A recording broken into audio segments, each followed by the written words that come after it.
Dalam mitos Jepang, ada satu jenis yokai yang cukup menarik. Mau dibilang yokai juga bukan, mau dibilang manusia juga bukan. Yokai ini dipanggil dengan nama Roku Rokubi. Nama Roku Rokubi sendiri kalau diterjemahkan ke bahasa Indo artinya kerekan sumur atau katrol sumur.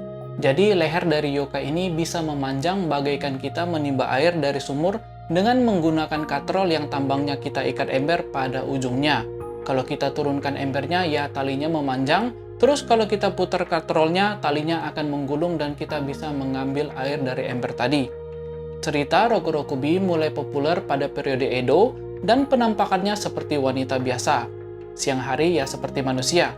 Dia beraktivitas layaknya wanita biasa dan makanannya pun seperti makanan manusia. Tapi waktu malam, tubuhnya tertidur dan lehernya bisa memanjang sepanjang yang dia mau. Dan katanya makanan utamanya tuh minyak lampu. Kalau zaman dulu tuh kan penerangan itu pakai minyak dan sumbu. Jadi mereka suka menjilati minyak dari lampu ini. Agak aneh sih, kenapa mereka doyan minyak. Di lain sisi, Roku Rokubi biasanya tinggal di daerah Red Light District alias tempat prostitusi dan hiburan. Jauh sebelum adanya mitos mengenai Roku Rokubi ini, ada juga yokai lain yang mirip Roku Rokubi, namanya Nukekubi. Kalau Nukekubi ini, kepalanya bisa copot dari lehernya dan penampakannya sama seperti Roku Rokubi. Hanya saja Nukekubi nggak bisa memanjangkan lehernya.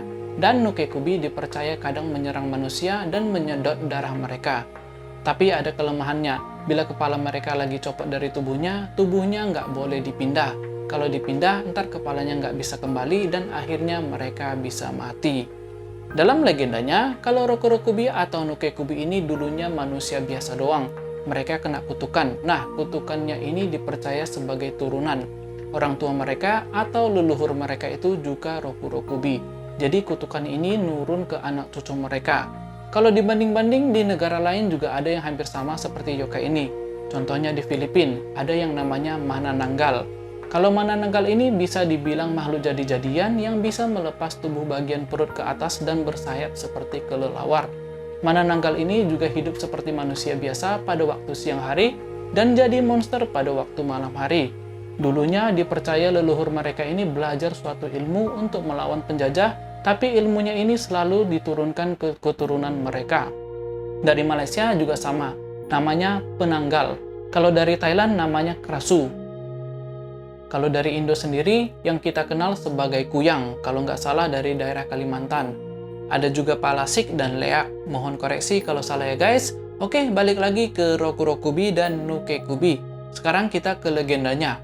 Yang pertama, ada seorang juragan kaya yang menyadari kalau lampu minyak di rumahnya itu selalu aja tiba-tiba mati tiap malamnya. Bertepatan ada seorang gadis pelayan yang mukanya selalu pucat. Jadi dia berprasangka kalau si gadis pelayannya ini pasti Roku Rokubi. Lalu dia memutuskan untuk memata-matai pelayannya ini. Setelah pelayannya ini tertidur pada waktu malam hari, sang juragan diam-diam masuk ke dalam kamarnya dan memperhatikan si pelayan ini. Setelah beberapa saat, uap asap terbentuk di sekitar dada dan leher si pelayan. Kalau nggak salah, uap asap ini sering disebut sebagai ektoplasma. Lalu tubuh dari pelayannya ini berguling ke samping, tapi kepalanya tidak bergerak sama sekali, dan ternyata lehernya yang memanjang. Besoknya si pelayan pun dipecat. Rupanya si pelayannya ini selalu dipecat tanpa alasan yang jelas pada tempat kerja sebelum-sebelumnya juga. Gadis ini tidak pernah mengerti kenapa dia selalu bernasib jelek kalau dalam hal pekerjaan. Dan ternyata dia sendiri nggak tahu dia tuh Roku Rokubi. Jadi ceritanya gitu guys. Mau Roku Rokubi, Nukekubi, Manananggal atau Kuyang, sewaktu mereka berubah, pada umumnya mereka itu nggak sadar. Katanya mereka hanya seperti bermimpi. Ada satu cerita seorang samurai yang jumpa dengan kepala melayang di tengah jalan. Samurai ini nggak takut dan mengejar kepala itu dengan katana. Dan akhirnya si kepala memasuki rumah. Sebelum si samurai masuk, ada teriakan dari dalam rumah yang mengatakan dia mengalami mimpi buruk. Dalam mimpi ini ada satu laki-laki mengejarnya dengan pedang. Lalu dia lari ke rumah dan terbangun.